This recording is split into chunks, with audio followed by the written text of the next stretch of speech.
లోకపు కోలాహలం అనగిపోయిన వేళ ఎవరికి వినిపించని గుండె చప్పుడు నాది అలుముకున్న ఈ మౌనం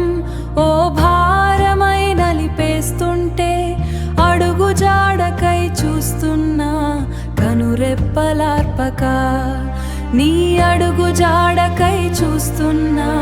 కనురెప్పలార్పక దేవా చెవియొగ్గి